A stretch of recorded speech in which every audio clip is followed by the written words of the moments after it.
bienvenue dans cette deuxième vidéo sur le chapitre suite de nombres et famille de nombres.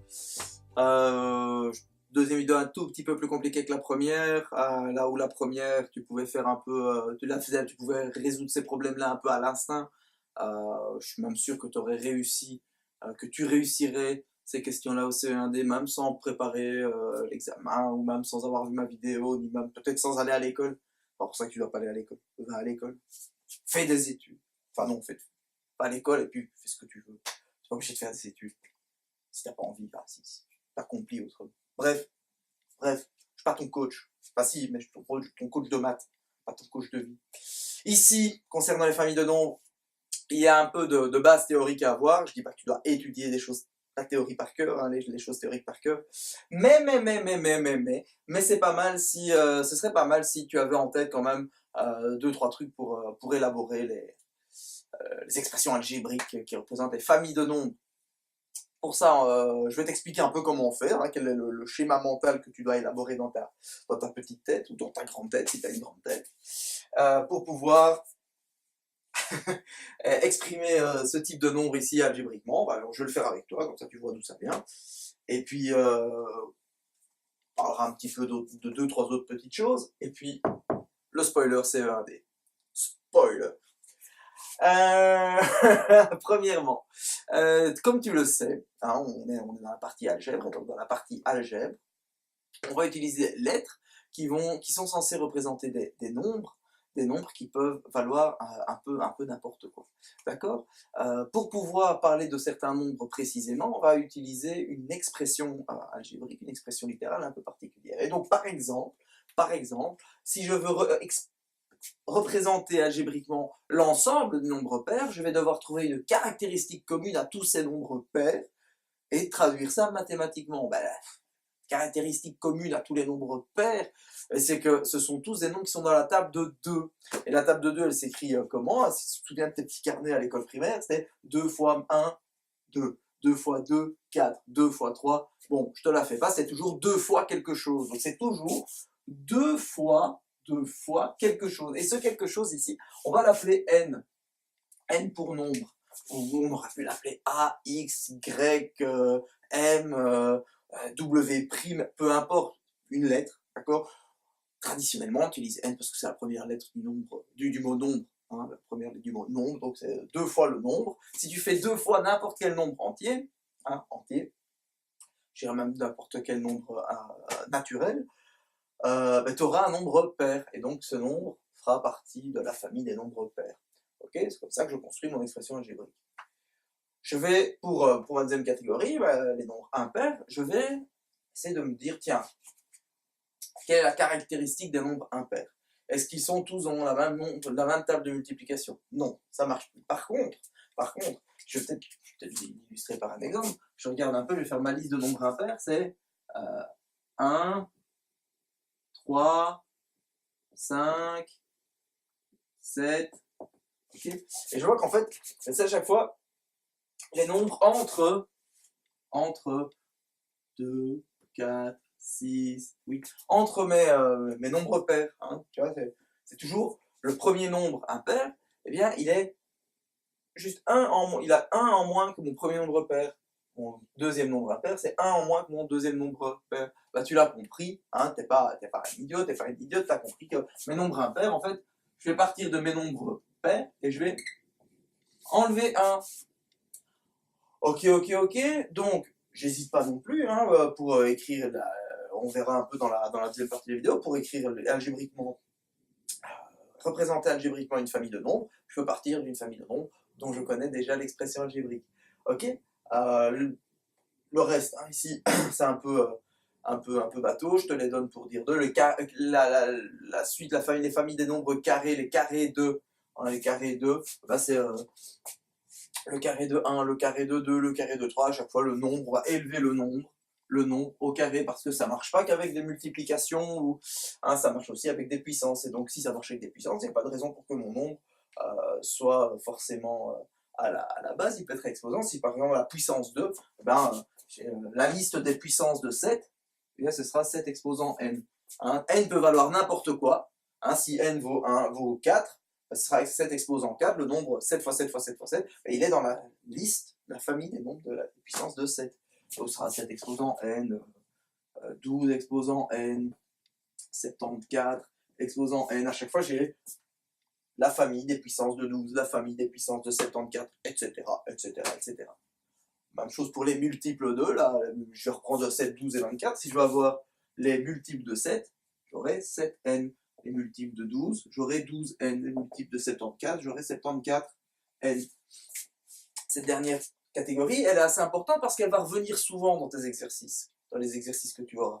Il y a de fortes chances qu'on te demande au CE1D d'exprimer algébriquement la famille des multiples de. Je pense qu'en 2016 ou 2017, il y avait exprime par une expression algébrique où n vaut un nombre, n'importe quel nombre entier, n'importe quel naturel. La famille des multiples de 8, la réponse était 8n. Boum.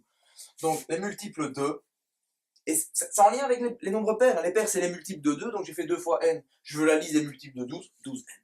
Ok. Ok. 5 familles principales, 5 familles importantes. Les carrés, ça marche aussi avec les cubes, hein, la liste des cubes, la liste des. Tout ça, c'est des puissances de. Non, pardon. J'ai une bêtise. Là. Rien à voir, rien à voir, rien à voir. Donc la liste des cubes, par exemple, la liste des cubes, d'accord, ce sera au cube. Okay, rien à voir avec les puissances de, où là, tu vois, le n est à l'exposé. Ok, ok.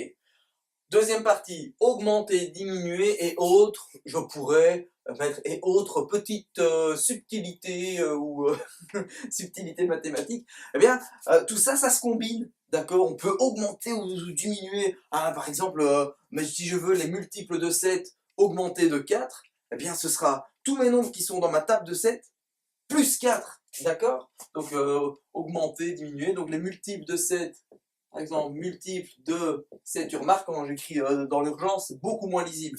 Multiple de 7 augmenté de 4, eh ben, je vais avoir 7n, les multiples de 7, et je les augmente de 4. Si j'avais eu la même chose, mais diminué de 5, ben, j'aurais 7n moins 5. Ok? Donc augmenter, diminuer, là, on est...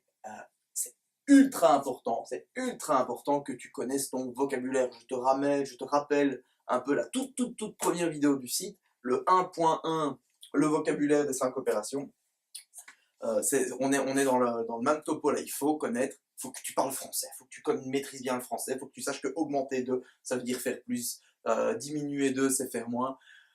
Ça a l'air tout bête quand c'est moi qui le dis là au tableau, dans une vidéo, tu dis mais Jérôme il me prend encore pour une bille. Non, je te prends pas pour une bille.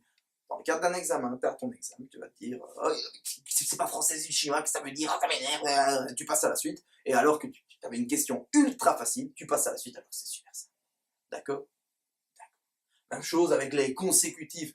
Qu'est-ce que ça veut dire consécutif? Tu retiens une bonne fois pour toutes, c'est consécutif, c'est qui se suit. D'accord?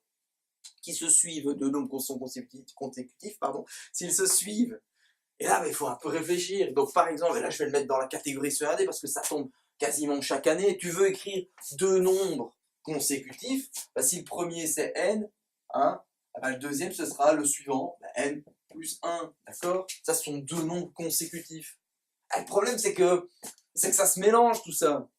Ça se mélange avec mes autres catégories. Si je veux deux nombres pairs consécutifs, bah, mon premier nombre pair, ce sera 2n. Et ben, le suivant ne sera pas 2n plus 1. Parce qu'on a vu que 2n plus 1 ou 2n moins 1, c'est un impair. Donc je suis à 2n.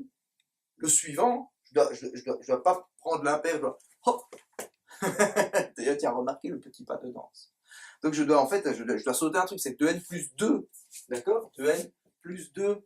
Ou alors, pardon, 2n et 2n plus 2. Voilà, là, j'ai deux nombres pairs consécutifs. Ça tombe, mais ça tombe chaque année. Chaque année. Et si tu veux un troisième consécutif, hein, ben, n plus 1, n plus 2, 1, 2, 3, d'accord, enfin, tu vois, 4 plus 1, 5, 4 plus 2, 6, bon, ouais, 4, 5, 6, 2n, 2n plus 2, et encore un consécutif, 2n plus 4, parce que je dois à chaque fois pop. Okay. Généralement, si je veux le consécutif d'un multiple de quelque chose, je dois additionner ce quelque chose. Exemple, je veux deux multiples de 74 consécutifs. avoir 74 n, et le suivant dans la liste des multiples de 74, si tu as bien compris ce que je viens de te dire, c'est 74n plus 74. Voilà, là, si n il vaut 10, par exemple, si je vais prendre un facile, hein, n vaut 10, ben, j'aurai 740, et 740 plus 74, 814. 740 et 814 sont deux multiples de 74 qui se suivent. Il y en a, ce sera 10 fois 74 et l'autre sera 11 fois 74. Ok. Bon. J'en ai presque fini. Qu'est-ce que je dois te dire encore pour le CE1 par rapport au CE1D? Bon, ben, évidemment, tout ça se compose, comme je t'ai dit, avec le premier, la toute première vidéo. Donc, il faut être un peu ok avec tout ça. C'est impossible d'être exhaustif. Là, par exemple, je veux l'opposé. Génial, génial. L'opposé d'un nombre impair. Je veux l'opposé d'un nombre impair. Mais déjà, je connais ma formule d'un nombre impair.